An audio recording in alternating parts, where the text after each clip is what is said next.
तो स्टार्ट करते हैं। तो देखो मैं चैप्टर नंबर वगैरह नहीं डलवा रहा, मैं तुम्हें यूनिट 5 लिखवा रहा हूं आज के लिए।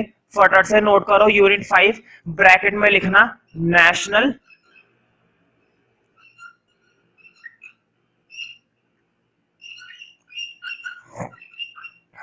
इनकम।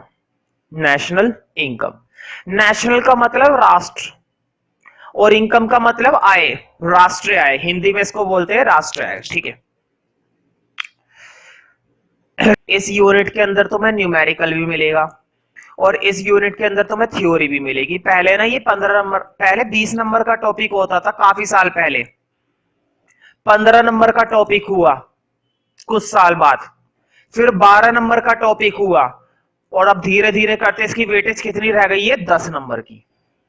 ध्यान से सुनो, दोनों चीजें लिख लेना। इस यूनिट के अंदर तुम्हें न्यूमेरिकल भी मिलता है और इस यूनिट के अंदर तुम्हें थ्योरी भी मिलती है। थ्योरी मतलब वो लर्निंग वाले क्वेश्चन आंसर। ध्यान से सुनो, नाम के लिए लर्निंग वाले, समझने वाली चीजें, क्योंकि कितना रट लोगे, मैंने बताया 35-40 साइड है थ्योरी की, कितना रट लोगे, कोई भी नहीं रट सकता, तुम्हें समझना ही पड़ेगा वरना कंफ्यूज हो जाओगे। ठीक है, तो देखो मैंने इस यूनिट को दो चीजों में कन्वर्ट कर दिया, न्यूमेरिकल और थ्योरी। कभी कभी मैं कराया करूंगा थ्योरी और कभी कभी कराया करूंगा न्यूमेरिकल। एक क्वेश्चन न्यूमेरिकल का 6 नंबर का आता है और 4 नंबर की थ्योरी आती है। अब ध्यान से सुनो, 4 नंबर की थ्योरी के लिए 35-40 साइडों की थ्योरी पढ़नी पड़ेगी। 4 नंबर की थ्योरी के लिए 35-40 साइडों की क्या पढ़नी पड़ेगी, थ्योरी। और 6 नंबर के न्यूमेरिकल के लिए 4-5 मेथड बनाए गए नेशनल इनकम के, और हर एक मेथड इतना हैवी है कि जब तक मैं 10-15 न्यूमेरिकल एक मेथड के करा नहीं दूंगा तब तक वो मेथड तुम्हारे दिमाग के अंदर नहीं बैठेगा। अच्छी बात है पहले बैठ जाता है, मैं तो यही चाहूंगा, मेरी मेहनत बच जाएगी, है ना। यूनिट 5 के नीचे एरो बनाकर ऐसे लिख लो, न्यूमेरिकल प्लस थ्योरी। यूनिट 5 के नीचे 2 एरो बना लो और 2 एरो बनाकर लिख लो न्यूमेरिकल प्लस थ्योरी। ठीक है, तो देखो मैं तुम्हारी स्टार्टिंग करवा रहा हूं थ्योरी से, क्योंकि थ्योरी के अंदर हमें कुछ बातें पता चलेंगी कि इस चैप्टर के अंदर है क्या, इस यूनिट के अंदर है क्या। ठीक है, बाद में जब मुझे लगेगा कि हाँ अब मैंने काफी सारी बातें करवा दी हैं, तब हम थ्योरी स्टार्ट करेंगे, वो तब हम न्यूमेरिकल स्टार्ट करेंगे। ठीक है, तो स्टार्ट करते हैं भाई आज के लिए। तो देखो यूनिट 5 नेशनल इनकम है, लेकिन नेशनल इनकम की बात अभी नहीं करूंगा। अभी हमने कौन से टॉपिक को स्टार्ट करा है, मैक्रो इकोनॉमिक्स। क्या स्टार्ट करा है, मैक्रो इकोनॉमिक्स। पहले हम थोड़ी बहुत बातें मैक्रो के बारे में करेंगे। जैसे जब भी हम किसी भी बुक को पढ़ते हैं तो सबसे पहले उसके बारे में जानते हैं ना कि वो चीज क्या है। देखो अब ध्यान से, अगर मैं तुमसे बोलूं कि मैक्रो का मतलब क्या होता है, तो तुम बोलोगे कि मैक्रो का मतलब होता है लार्ज, बड़ा। मैक्रो का मतलब लार्ज, बड़ा लेवल। ध्यान से सुनो, अगर मैं बात कर रहा हूं सिर्फ अपनी, तो बात हो रही है माइक्रो की, एक की बात। मैं बात कर रहा हूं सिर्फ एक टीचर की, किसी एक गली के अंदर एक घर के अंदर बैठकर एक टीचर पढ़ा रहा है, माइक्रो की बातें हो रही हैं। लेकिन पूरी कंट्री के अंदर जितने भी स्कूल है सारे टीचर्स को इंक्लूड कर लिया जाए तो वो बात हो रही है मैक्रो की। मैक्रो मतलब बड़ा लेवल, जब हम पूरी कंट्री को एज अ होल रीड करते हैं। अगर मैं अपनी इनकम बोलूं तो वो माइक्रो, लेकिन अगर मैं पूरी कंट्री की इनकम बोलूं, नेशनल इनकम, समझ रहे हो ना। अगर मैं अपनी इनकम की बात कर रहा हूं तो वो तो है माइक्रो, लेकिन अगर मैं पूरी कंट्री की इनकम की बात कर रहा हूं तो वो है मैक्रो। समझ रहे हो ना। तो माइक्रो का मतलब छोटा लेवल और मैक्रो का मतलब बड़ा लेवल, पूरी कंट्री का। ठीक है, यहां पर हम स्टडी करते हैं किसी भी चीज को एग्रीगेट के लेवल पर। किसी भी चीज की अगर स्टडी करनी है मैक्रो के अंदर तो वो स्टडी कैसे की जाती है, एग्रीगेट। एग्रीगेट का मतलब होता है टोटल, कंप्लीट। ठीक है, तो सबसे पहले इस चैप्टर के लिए तुम्हें नंबर 1 पॉइंट लिखना है और नंबर 1 पॉइंट में तुम्हें मैक्रो इकोनॉमिक्स की डेफिनेशन लिखनी है। मैक्रो इकोनॉमिक्स की डेफिनेशन। ठीक है, तो लिखो मैक्रो इकोनॉमिक्स की डेफिनेशन, बहुत ही सिंपल है। लिखो, macro means large,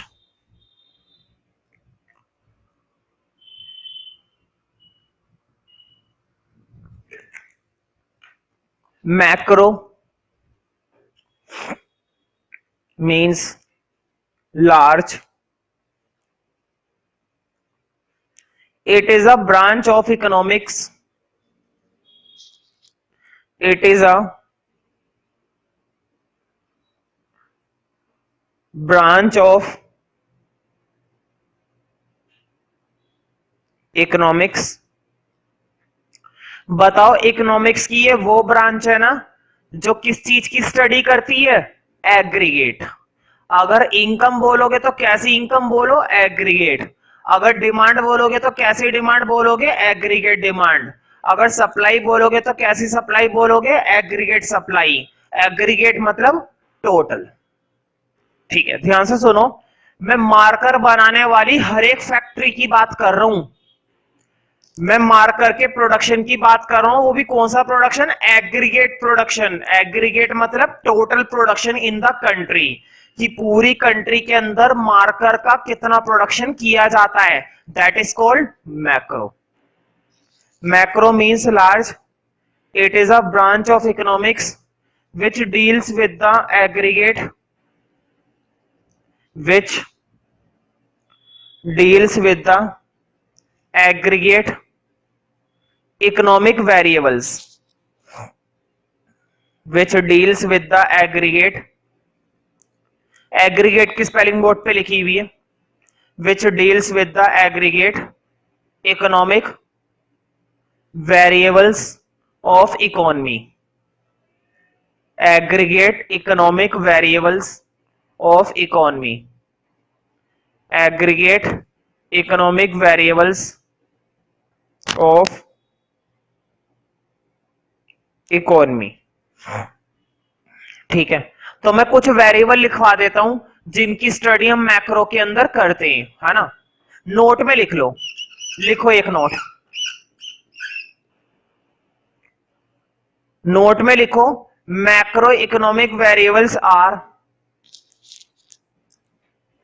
macro economic variables are, macro economic variables are aggregate supply, है ना। एग्रीगेट मतलब टोटल सप्लाई, है ना। अगर एग्रीगेट का मीनिंग लिखना चाहो तो ऊपर थोड़ा सा लिख सकते हो स्पेस में, जहां पर डेट वगैरह लिखते हैं कि एग्रीगेट का मतलब टोटल है, ठीक है, लेकिन लिखना यही शब्द है एग्रीगेट। तो लिखो are aggregate supply comma price level. ध्यान से सुनो, अगर मैं मार्कर के प्राइस की बात कर रहा हूं तो माइक्रो, और पूरी कंट्री के अंदर सभी गुड्स के प्राइस लेवल की बात हो रही है। अगर मैं सिर्फ और सिर्फ किसकी बात कर रहा हूं? मार्कर की, तो मार्कर का प्राइस माइक्रो है, लेकिन पूरी कंट्री के अंदर जितनी भी चीजें बनाई जाती है सबके प्राइस की बात हो रही है। जितनी भी गुड्स बनाई जा रही हैं और जितनी भी सर्विसेज बनाई जा रही है सबकी बात हो रही है, तो that is called price level. Price level macro, लेकिन सिर्फ प्राइस माइक्रो। तो लिखो aggregate supply comma price level. कई बार ना प्राइस लेवल को जर्नल प्राइस लेवल भी बोलते हैं, तो एक ही बात है, ठीक है। प्राइस लेवल के साथ अगर जर्नल शब्द लगाना चाहो तो लगा सकते हो, और नहीं लगाना चाहो तो रहने देना, है ना। प्राइस लेवल भी लिख सकते हो, aggregate supply comma price level comma national income, है ना। पूरी कंट्री की इनकम की बात हो रही है भाई, यही तो यूनिट चल रहा है। National income comma aggregate demand, जैसे एग्रीगेट सप्लाई उसी तरह से एग्रीगेट डिमांड।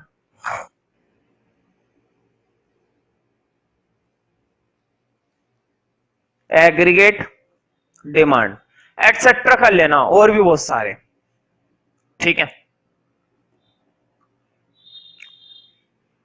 तो देखो, मैक्रो को और भी ज्यादा अच्छे से समझाने के लिए ध्यान से सुनो पहले मेरी बात। मैं बीच में कुछ अलग से एक दो बातें और बता दूं। मैं नेशनल इनकम के जितने भी टॉपिक पढ़ाऊंगा वो टॉपिक तुम्हें अपनी किताबों के अंदर मिल जाएंगे, ठीक है। आगे पीछे हो सकते हैं लेकिन मिलेंगे जरूर। और एक आध टॉपिक एक्स्ट्रा लिखवा देता हूं मैं कई बार थ्योरी के अंदर, खास करके मैं मैक्रो के अंदर, मैं खुद बता रहा हूं, जानबूझकर एक आध टॉपिक एक्स्ट्रा लिखवा देता हूं। लिखवाने की कुछ वजह है।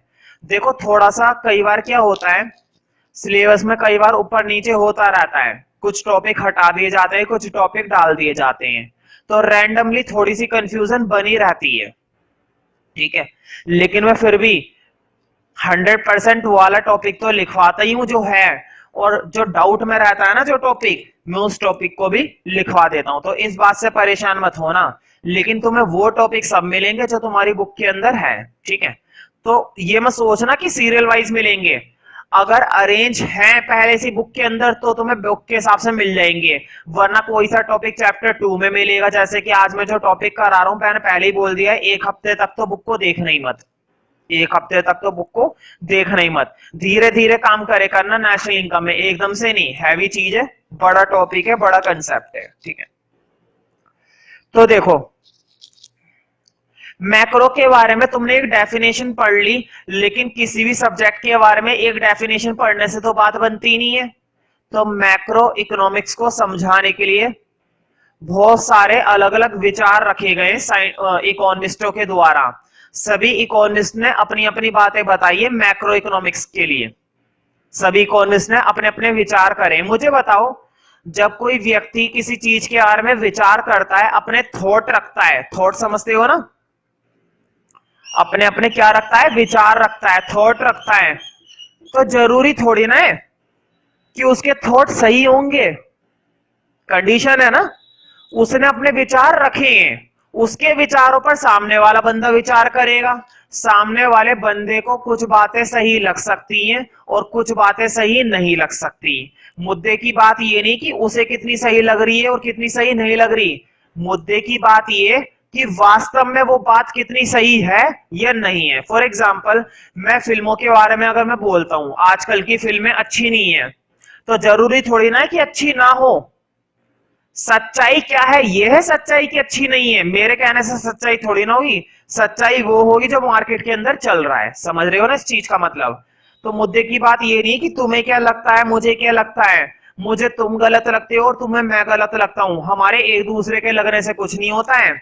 रियल में क्या है, रियलिटी क्या है, वो मायने रखती है। एक एग्जांपल देता हूं, मुझे बताओ, कंट्री के अंदर, हमारी कंट्री के अंदर, इंडिया की बात हो रही है भाई, क्या हमारी कंट्री के अंदर हमेशा अनएम्प्लॉयमेंट बनी रहती है या नहीं। पहले मैं बता देता हूं अनएम्प्लॉयमेंट क्या है। वैसे तुम लोग 12th क्लास में हो, तुम्हें इसका मतलब मालूम होना चाहिए अनएम्प्लॉयमेंट।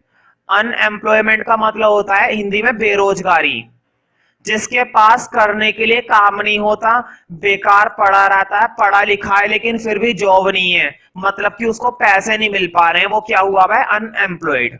तो मुझे बताओ, हमारी कंट्री के अंदर अनएम्प्लॉयमेंट रहती है ना, रहती है, सच है। तो ये तो सच है, मुझे क्या लगता है, अगर मैं कहूं कि अनएम्प्लॉयमेंट नहीं रहती तो क्या मेरी बात तुम्हें सही लगेगी, नहीं, क्योंकि तुम भी जानते हो सच्चाई ये है कि अपनी कंट्री के अंदर अनएम्प्लॉयमेंट हमेशा रहती है, रहेगी और हमेशा से ही रहती आई है। हाँ वो बात अलग है भाई, भगवान करे किसी ना किसी दिन ये अनएम्प्लॉयमेंट की कंडीशन खत्म हो जाए, लेकिन उसको छोड़ो, फिलहाल की बात करते हैं। अभी तो अनएम्प्लॉयमेंट बनी हुई है ना हमेशा के लिए, तो ये सच्चाई है। अब अगर इस पर कोई विचार करता है, नहीं अनएम्प्लॉयमेंट नहीं रहती, तो तुम्हें वो विचार क्या लगेगा, गलत, ठीक है। तो कुछ इकोनॉमिस्ट है जिन्होंने अपने अपने विचार रखे मैक्रो इकोनॉमिक्स को ध्यान में रखते हुए। कुछ विचार तुम्हें सही लगेंगे और कुछ विचार वाकई में सही होंगे, कुछ विचार गलत लगेंगे जो वाकई में गलत होंगे। समझ रहे हो ना। अब मैं तुम्हें वो लिखवाता हूं, तुम सोच रहे होंगे मैं ये सब क्या पढ़ाने लग गया। मैक्रो इकोनॉमिक्स के बारे में तुम्हें इनसे बहुत नॉलेज मिलेगी, ठीक है। तो चैप्टर का फर्स्ट हेडिंग डालो, मतलब कि इस यूनिट का, मैं चैप्टर नहीं बोलूंगा, गलती से निकल गया मुंह से, लिखो two school, two schools of thought, two schools of thought. और ब्रैकेट में लिख लेना किसके बारे में, मेरे बारे में नहीं। क्या पढ़ रहे हैं, मैक्रो, लिखो अबाउट मैक्रो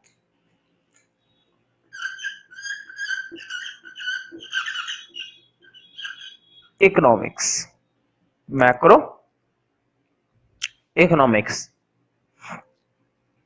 शुक्र करो दो ही थॉट पढ़ने, टू स्कूल्स ऑफ थॉट का मतलब है, ये मत सोचना कि स्कूल कहां से आई है बीच में, है ना। यहां पर स्कूल्स का मतलब है जिन लोगों ने विचार दिया है। मैं दो ग्रुप की बातें करूंगा। मुझे बताओ, अगर मैं 10 बंदों को बैठाऊं, 10 लोगों को बैठाऊं, बुढ़े लोगों को, बुढ़े समझते हो ना, बुढ़ापे का शरीर, है ना, बीमारियों से भरा हुआ, पिलपला मुंह, है ना, बुढ़ापे लोगों को बैठाया 10 लोगों को, अगर मैं उनसे बोलूं फिल्मों के बारे में बताइए, सबके अपने अपने विचार होंगे। देखो इंडिया के अंदर विचार देने से तो कोई पीछे हटता नहीं है। कोई अच्छा बोलेगा किसी के बारे में तो कोई बुरा बोलेगा, लेकिन बोलेगा जरूर, बोलेगा जरूर, चाहे उसे उसके बारे में कुछ मालूम ना हो फिर भी बोलेगा, है ना। तो विचार देने से पीछे कोई नहीं हटता। इसका मतलब विचार बहुत सारे हो सकते हैं, लेकिन फिर भी तुम्हें कितने पढ़ने, टू स्कूल्स ऑफ थॉट, है ना। ए में लिखो कैपिटल ए, पहला स्कूल है classical school of thought. Classical के अंदर एक इकोनॉमिस्ट की बात नहीं हो रही है, क्लासिकल के अंदर कई सारे इकोनॉमिस्टों की बातें हो रही है, इसलिए मैं नाम नहीं लिखवाऊंगा किस किस की बात हो रही है, बस मैं तुम्हें विचार लिखवाऊंगा डायरेक्ट। लेकिन जो कैपिटल बी आएगा, कैपिटल बी के अंदर सिर्फ एक की बात हो रही है, और वो इकोनॉमिक्स का ख्याति वाला बंदा है।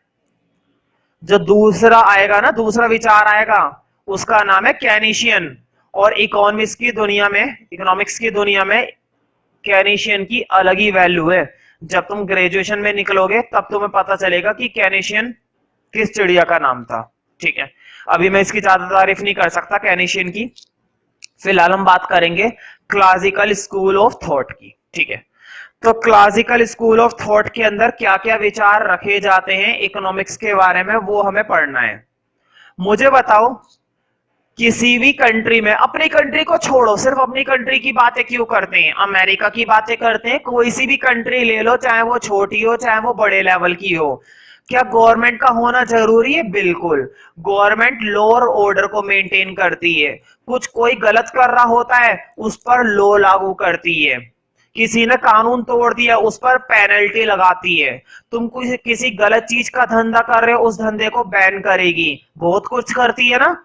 तो गवर्नमेंट को होना बहुत जरूरी है। लेकिन क्लासिकल थॉट ये मानते हैं, सुनो ध्यान से, क्लासिकल थॉट ये मानते हैं कि इकोनॉमी जब तक सही से काम नहीं कर पाएगी जब तक हम उसे फ्री ना छोड़े, there is no government intervention. वो ये कहते हैं, तुम्हें ये बात गलत लग रही होगी और सही भी लग रही होगी कि ये बात तो ठीक है, अगर गवर्नमेंट हर तरह से कंट्रोल ही करती रहे तो हर बंदा ठीक से काम कहां कर पाएगा, तो गवर्नमेंट को हटाना बहुत जरूरी है।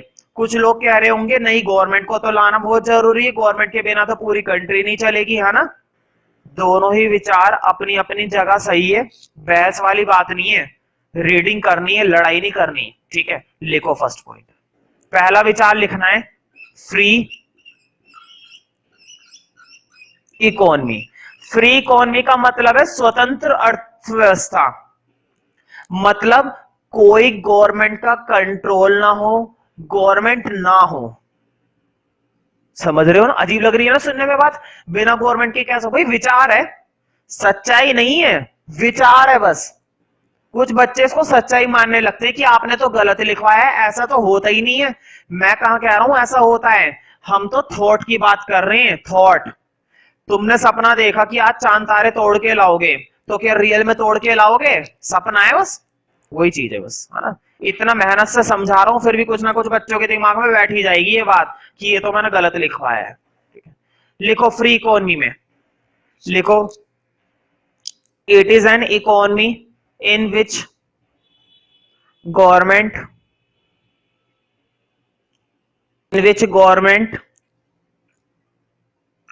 तो ऐसी इकोनॉमी जहां पर गवर्नमेंट कुछ नहीं करती ना, it is an economy in which government does not interfere.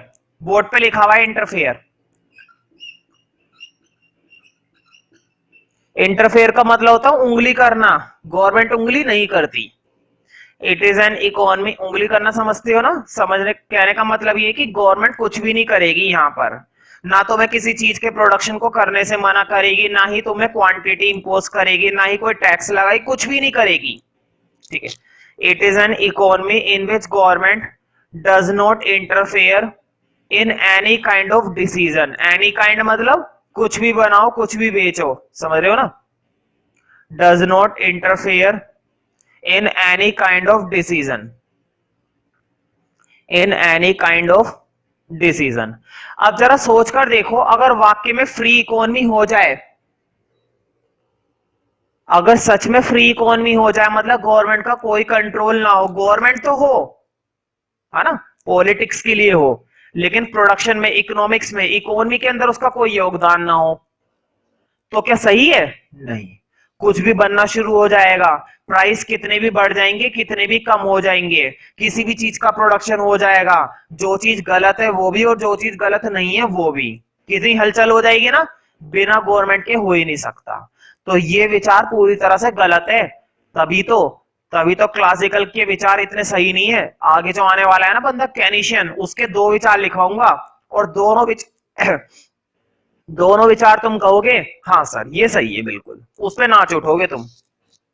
तो तभी तो मैंने कैनिशन की इतनी तारीफ करी थी, बाकी की तारीफ तुम्हें ग्रेजुएशन में मिलेगी, है ना, in any kind of decision. ठीक है, अब इसका दूसरा विचार, उस पे तो तुम लड़ मरोगे कि नहीं ये तो हद ही हो गई विचार करने की, गलत है तो बिल्कुल। देखो, बताओ क्या कंट्री के अंदर एम्प्लॉयमेंट होती है या अनएम्प्लॉयमेंट होती है? भाई अनएम्प्लॉयमेंट। इंडिया की अगर हम बात करें तो क्या पाई जाती है?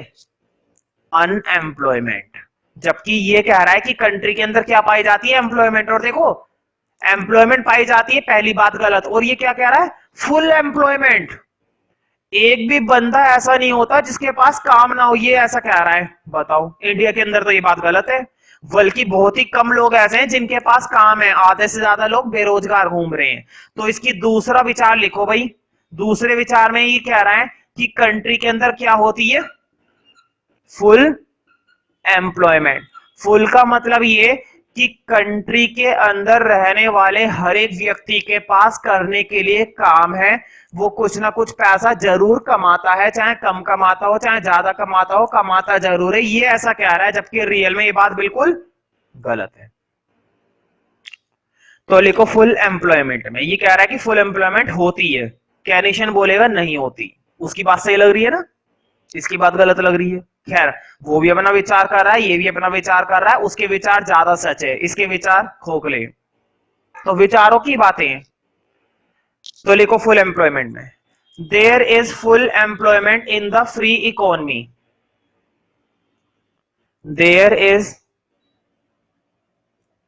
Full employment, there is full employment in the free economy. Free मतलब जहां पर गवर्नमेंट नहीं है। There is full employment in the free economy. और ये कह रहा है कि अगर अनएम्प्लॉयमेंट हुई भी ना तो समय के साथ साथ खत्म हो जाएगी। ये तो हम भी मानते हैं, अनएम्प्लॉयमेंट एक समय ऐसा आता है खत्म हो जाती है, लेकिन इंडिया के अंदर नहीं होती है भाई, है ना। There is full employment in the free economy, full stop के बाद लिखो इफ देयर इज अनएम्प्लॉयमेंट। अब ये कह रहा है कि अगर एम्प्लॉयमेंट है तो वो डिसअपियर हो जाएगी धीरे धीरे, लेकिन एकदम से नहीं। लिखो इफ देयर इज अनएम्प्लॉयमेंट,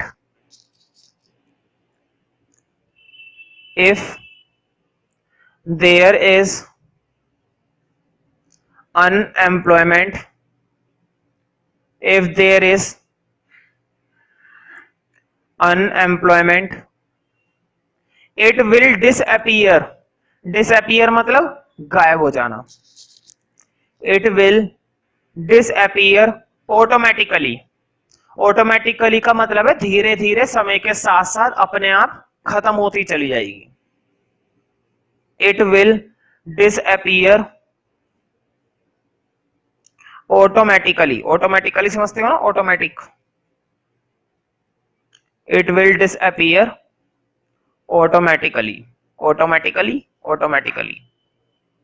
ठीक है, तीसरा और लास्ट विचार लिखेंगे क्लासिकल का। ये बहुत विचार दे रहा है, कैनिशन तो दो देगा और दोनों ही सही है उसके, ये तीन दे रहा है, इसमें से एक भी सही नहीं लग रहा।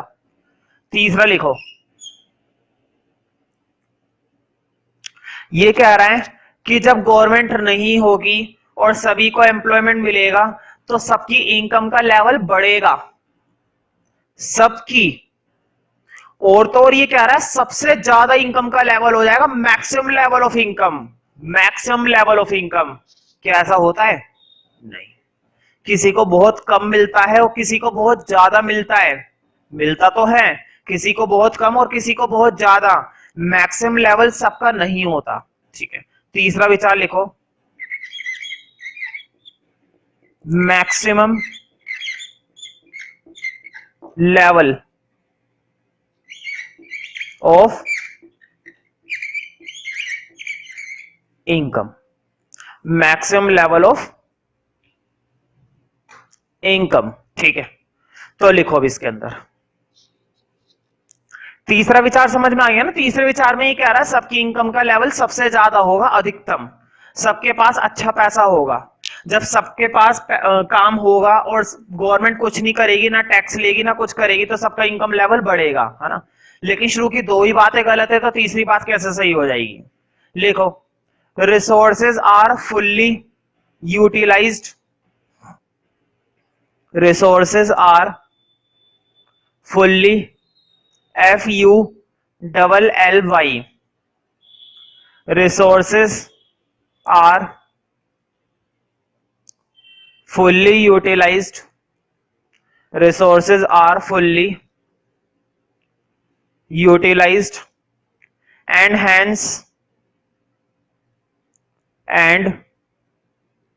hence level of income is maximum, hence level of income is maximum, level of income is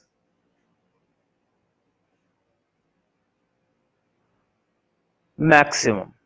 ठीक है, मतलब रिसोर्सेज का अगर पूरा इस्तेमाल करोगे तो इनकम का लेवल मैक्सिमम हो जाएगा। ठीक है, तो कहां होता है? पहली बात तो ये कि क्या रिसोर्सेज का पूरा इस्तेमाल होता है? हमारी कंट्री के सबसे इंपॉर्टेंट रिसोर्स है लेबर, मजदूर। क्या सभी मजदूरों के पास काम है? नहीं। एक फैक्ट्री के अंदर तुम 1000 वर्कर लगा सकते हो, तो क्या वहां पर 2000 वर्कर आ जाएंगे? नहीं।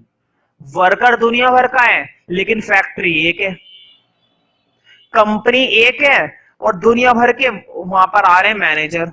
तो एक कंपनी में जा सकता 2 मैनेजर रख लोगे, 10 मैनेजर रख लोगे, 100 मैनेजर थोड़ी ना रख लोगे। समझ रहे हो ना? समझ रहे हो ना? रोटी है एक, खाने वाले हैं 10, तो कहां से खा पाएंगे? सबके हिस्से में कितनी आएगी?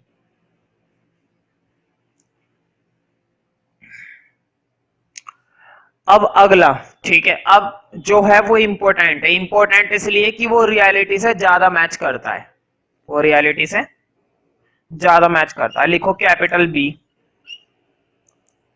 ये है हमारा केनिशियन।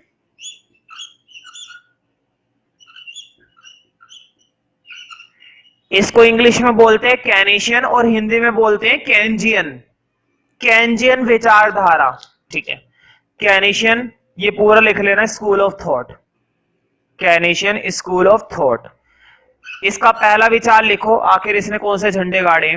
ठीक है, तो ध्यान से सुनो, इसका कोई हेडिंग नहीं है, जैसे वहां पर तो हर बार हेडिंग आ रहा था ना।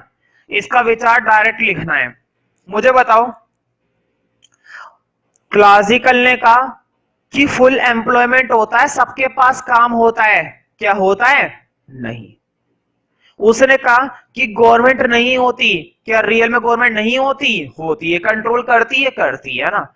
उसकी दोनों बातों को गलत साबित कर दिया इसने अपने पहले विचार में। लिखो इसका पहला विचार, ये कहता है फुल एम्प्लॉयमेंट एग्जिस्ट नहीं करती, अनएम्प्लॉयमेंट एग्जिस्ट करती है। तो लिखो, unemployment will exist, unemployment will exist and full employment is not possible. full employment possible नहीं है.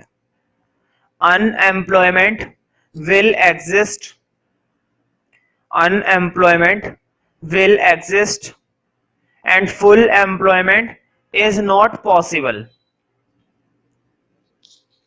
full employment is not possible. ये कह रहा है कि अनएम्प्लॉयमेंट एग्जिस्ट करती है और फुल एम्प्लॉयमेंट पॉसिबल नहीं है. किसी भी कंट्री में नहीं है भाई. इसने ये बात बिल्कुल सच बोली है. अमेरिका तक में नहीं है.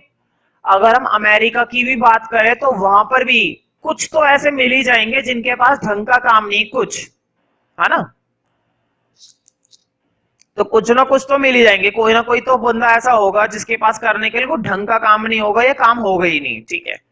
तो फुल एम्प्लॉयमेंट तो हो ही नहीं सकती. फुल एम्प्लॉयमेंट मतलब सबको काम मिल रहा है, मतलब भगवान. और भगवान रियल में है ना, इस धरती पर कहां हो सकता है. ठीक है. दूसरा लिखो. वो कह रहा था कि गवर्नमेंट नहीं होती, जबकि गवर्नमेंट का होना बहुत ही ज्यादा जरूरी है. तो लिखो number 2, government must intervene. Government को जरूर इंटरवीन करना चाहिए. इंटरवीन का मतलब वही उंगली करना. वहां पर मैंने लिखवाया था इंटरफेयर करना, है ना. अब मैं लिखूंगा इंटरवीन करना. दोनों का मतलब एक ही है, उंगली करना. लिखो गवर्नमेंट मस्ट इंटरवीन, क्योंकि गवर्नमेंट भी तो एम्प्लॉयमेंट प्रोवाइड करती है. गवर्नमेंट स्कूल खोलती है, गवर्नमेंट हॉस्पिटल खोलती है. ठीक है. बहुत सारी चीजें ऐसी हैं जहां पर गवर्नमेंट काम करती है. वो लोगों के लिए एम्प्लॉयमेंट जनरेट करती है, लोगों को फ्री एजुकेशन देने के लिए काम करती है. क्या ये सारे काम प्राइवेट सेक्टर कर लेगा? करके दिखा? नहीं कर पाएगा. इसलिए गवर्नमेंट का होना बहुत जरूरी है. तो लिखो government must intervene and generate, government must intervene and generate employment opportunities. Government must intervene and generate employment opportunities.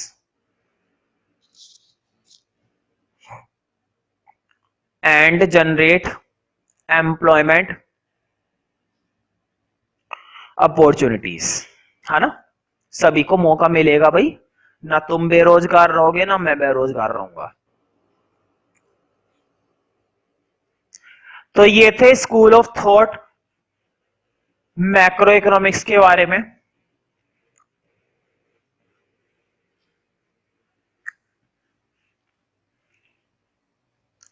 अब अगला हेडिंग डालो. ध्यान रखना अभी नेशनल इनकम जैसा कुछ नहीं आया है. नेशनल इनकम के टॉपिक पर हम इतनी आसानी से नहीं आएंगे. अभी कम से कम 1 हफ्ता लग जाएगा नेशनल इनकम के टॉपिक पर आने में. अभी उससे पहले छोटी मोटी थ्योरी चलती रहेगी. 1 हफ्ते से भी ज्यादा का समय लग सकता है नेशनल इनकम तक पहुंचने में. ये बड़ी लंबी सीढ़ी है. धीरे धीरे सीढ़ी चढ़ेंगे तो नेशनल इनकम तक पहुंच पाएंगे. एकदम से कोशिश करोगे गिर जाओगे. समझ रहे हो ना. तो नेशनल इनकम अभी बहुत ऊंचा है, अभी वहां तक पहुंच नहीं पाए हम. अभी तो हम उससे रिलेटेड चीजें पढ़ रहे हैं. अभी तो मैक्रो चल रहा है ना. तो नेक्स्ट हेडिंग डालो sectors. Sectors of economy. Economy के सेक्टर्स. अब यहां से तुम्हें थोड़ा सा काम करना है, नई नई चीजें सीखने का मौका मिलेगा. मुझे बताना ध्यान से, बहुत ही सिंपल बात पूछूंगा. मैं ज्यादा डिफिकल्ट बात पूछता ही नहीं हूं वैसे भी इको में. और टीचर बतेरे बैठे हैं डिफिकल्ट पूछने के लिए, हम तो मजे वाली चीजें पूछते हैं.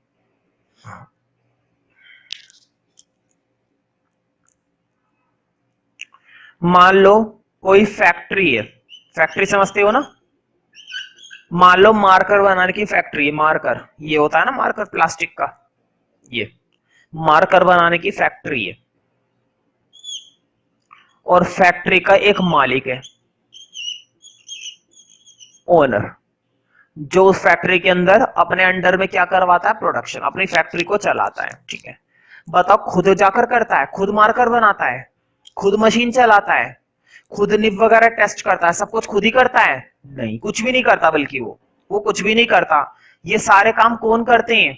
उसके दुनिया भर के क्या लगे हुए हैं वहां पर? वर्कर्स। उसकी दुनिया भर के वहां पर क्या लगी हुई है? लेबर। ये करते हैं वो काम। लेबर क्या वो खुद पैदा कर रहा है अंदर जाकर? नहीं, ये काम वो खुद नहीं कर रहा। लेबर को देने वाला, प्रोडक्शन करने के लिए क्या चाहिए? लेबर चाहिए। प्रोडक्शन करने के लिए क्या चाहिए? वर्कर चाहिए। प्रोडक्शन करने के लिए क्या चाहिए? पैसा चाहिए। इतने सारे किसी भी चीज को करने के लिए जो चीजें चाहिए होती हैं वो कहलाते हैं फैक्टर्स। फॉर एग्जाम्पल एग्रीकल्चर करना है, एग्रीकल्चर के लिए क्या चाहिए? लैंड चाहिए। लैंड एक फैक्टर है, फैक्टर ऑफ प्रोडक्शन। एग्रीकल्चर करने के लिए सीड्स चाहिए, बीज, बीज एक फैक्टर है। एग्रीकल्चर करने के लिए पानी चाहिए, वाटर, केमिकल्स चाहिए, थ्रेशर्स चाहिए, हार्वेस्टर्स चाहिए, और भी बहुत सारी चीजें चाहिए। ये सारी की सारी चीजें क्या होती हैं? फैक्टर। और किसी भी फैक्ट्री के अंदर प्रोड्यूसर को अगर ये फैक्टर मिलते हैं तो उनको फैक्टर देने वाले सेक्टर का नाम होता है हाउस होल्ड। क्या होता है? House hold. मुझे बताओ, एक घर के अंदर 10 मेंबर है, ध्यान से सुनना, मैं लिखूंगा नहीं बोर्ड पर, पेन वगैरह छोड़ दो, सिर्फ सुनना ही तो है। कानों का और आंखों का इस्तेमाल करो, दिमाग को छोड़ दो, दिमाग वैसे भी है नहीं तुम्हारे पास कुछ खास।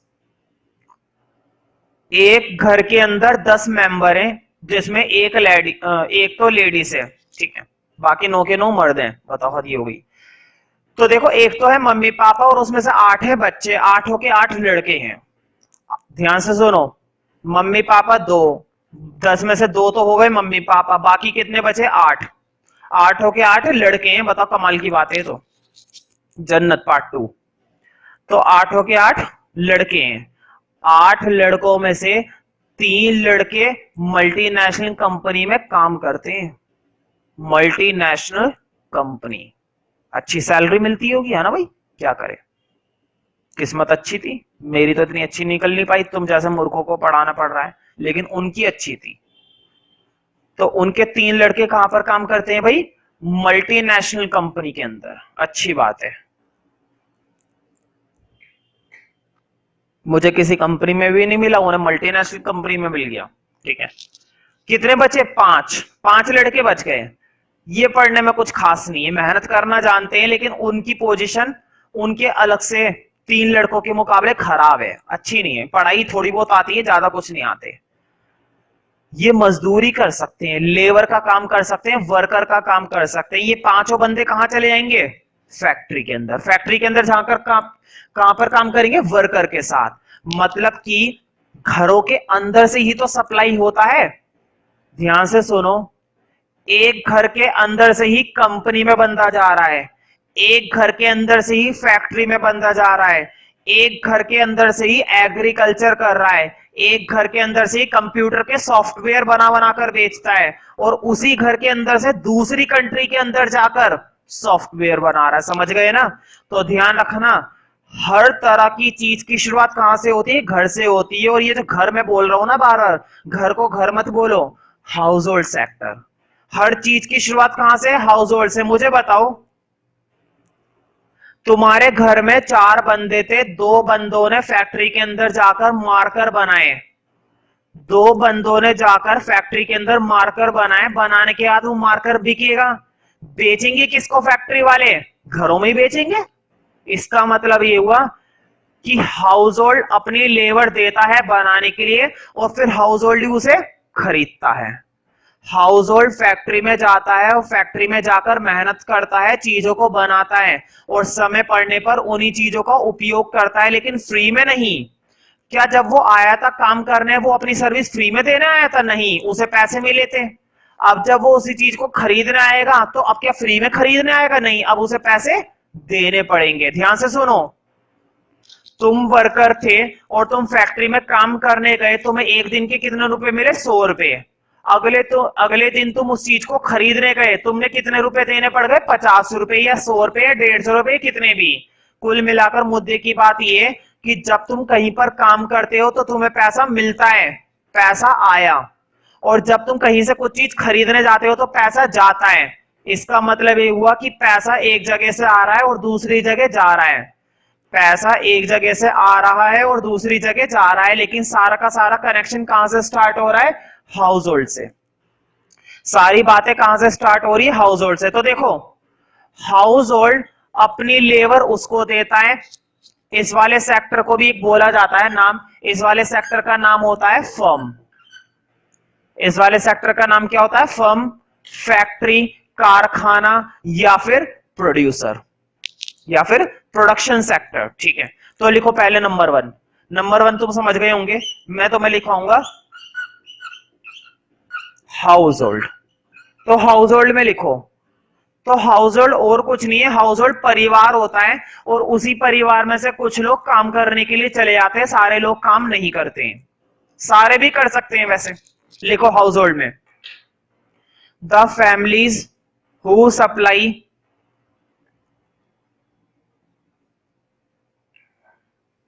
the families who WHO, the families who supplies factor of production, the families who supply factors of production to the firms। Board पे लिखा हुआ है firms, ये रहा, to the फर्म्स, है ना। लिख लो for example labour, for example labour, the families who supply factors of production to the firms, for example labour. तो लेबर ही बनाती है जाकर, है ना, और बाद में लेबर ही खरीदती है भाई, है ना। अनाज तुमने बनाया तो उस अनाज का इस्तेमाल क्या तुम नहीं करोगे? करना पड़ेगा। लिखो इसी के अंदर, to the firms and buy the goods and services. Buy मतलब ये वाला खरीदने वाला बाय, बाद में खरीदती भी तो है। And buy the goods and services from the firms, पहले उनको बनाकर देती है और फिर उनसे खरीदती है। and buy the goods and services from the firms, buy the goods and services from the firms, है ना, firm से, from the firms। अब अगला सेक्टर तुम समझ गए होंगे, अगला सेक्टर यही है फर्म। तो ध्यान से सुनो, क्या फर्म अकेले प्रोडक्शन कर लेता है? नहीं, फर्म को प्रोडक्शन करने के लिए चाहिए लेबर, फर्म को प्रोडक्शन करने के लिए चाहिए कैपिटल, फर्म को प्रोडक्शन करने के लिए चाहिए मशीनें। समझ रहे हो ना। तो लिखो नंबर 2, फर्म्स में लिखो। तो फर्म्स वो है जहां पर प्रोडक्शन किया जाता है फैक्टर्स का इस्तेमाल करके, बिना लैंड के, बिना पानी के, बिना थ्रेशर के, बिना बीजों के तुम एग्रीकल्चर नहीं कर सकते, बिना वर्कर के, बिना मशीन के, बिना बिल्डिंग के तुम कपड़ों की फैक्ट्री नहीं खोल सकते। लिखो फर्म्स के अंदर, हु कैरी आउट प्रोडक्शन। तो बताओ जो फर्म्स होते हैं वो एम्प्लॉयमेंट भी तो दे रहे हैं, वो इतनी सारी लेबर को क्या दे रहे हैं? एम्प्लॉयमेंट दे रहे हैं, मतलब कि उन्हें क्या दे रहे हैं? रोजगार। who carry out production and provide employment and provide employment, provide employment, who carry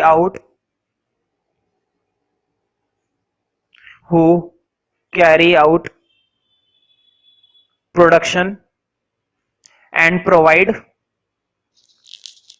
employment, provide employment। ये तो थे दो सेक्टर, एक बना रहा है दूसरा खरीद रहा है, एक बना रहा है दूसरा खरीद रहा है, लेकिन एक है जो कुछ भी नहीं कर रहा लेकिन फिर भी बीच में आ रहा है। कौन है? गवर्नमेंट। इस पर भी टैक्स लगाएगी, इस पर भी टैक्स लगाएगी, जो चीज खरीदी जा रही है उस पर भी टैक्स लगाएगी, हर जगह टैक्स लगाएगी। बढ़िया भाई, लगाते रहो। लिखो नंबर 3, गवर्नमेंट। गवर्नमेंट के बिना गुजारा नहीं है। जैसे बिना सांस ले तुम्हारी जिंदगी नहीं चलेगी, तो बिना गवर्नमेंट के देश नहीं चलेगा, कंट्री नहीं चलेगी, इकोनॉमी नहीं चलेगी, रुक जाएगी। तो लिखो गवर्नमेंट में। लिखो the state which maintain law and order. The state, STATE, state मतलब गवर्नमेंट की बात हो रही है यहां पर। The state which maintain law and order in the country. The state which maintain law and order in the country. Law and order in the country, comma, imposes tax। Board पे लिखा हुआ है imposes। imposes का मतलब होता है लगाना, tax थोपना। क्या इंपोज करती है वो? टैक्स इंपोज करती है। कौन करती है? मैं थोड़ी ना, government. Imposes tax and fines. Fine मतलब जुर्माना, है ना। अगर तुम बाइक चला रहे हो और बाइक चलाते वक्त तुमने हेलमेट नहीं पहना तो जुर्माना लगाएगी, है ना। Imposes tax and fines. तो ये काम करती है गवर्नमेंट। ये 3 सेक्टर ऐसे हैं जो किसी भी कंट्री के अंदर रहते हैं।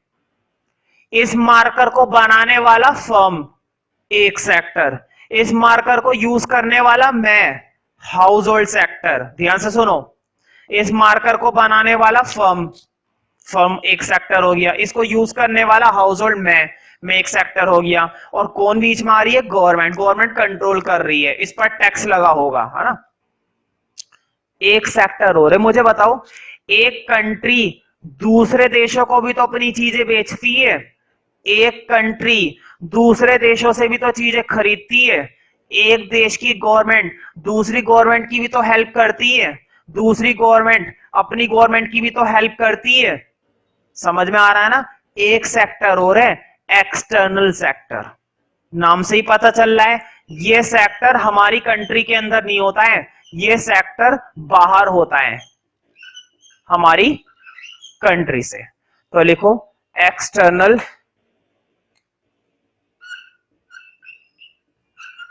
सेक्टर। External sector. तो बताओ ये डोमेस्टिक कंट्री का पार्ट है? नहीं। डोमेस्टिक मतलब हमारी खुद की कंट्री, और फॉरेन कंट्री मतलब दूसरे देश। समझ रहे हो ना। तो ये हमारी कंट्री का पार्ट नहीं है, ये दूसरी कंट्री का पार्ट है। तो लिखो it refers to the economic transaction. It refers to the economic transaction. It refers to the economic transaction of the domestic country. Domestic country को होम कंट्री भी बोलते हैं क्योंकि ये हमारी घरेलू कंट्री है, अपना घरेलू देश है ना, अपना देश है। It refers to the economic transaction of domestic country with the rest of the world, मतलब पूरे बचे हुए देश से। रेस्ट ऑफ द वर्ल्ड, पूरे वर्ल्ड में कोई सी भी कंट्री, है ना। सारी की सारी कंट्री हमारे लिए क्या मानी जाएगी? फॉरेन कंट्री मानी जाएगी। अमेरिका हमारे लिए क्या है? फॉरेन कंट्री है। समझ रहे हो ना। चाइना हमारे लिए क्या है? Foreign country. इंडिया हमारे लिए क्या है? इंडिया हमारे लिए डोमेस्टिक कंट्री है। तो हम अपने ट्रांजैक्शन किसी और कंट्री के साथ करेंगे तो किस सेक्टर में आएगा? एक्सटर्नल सेक्टर में। It refers to economic transaction of the domestic country with the rest of the world.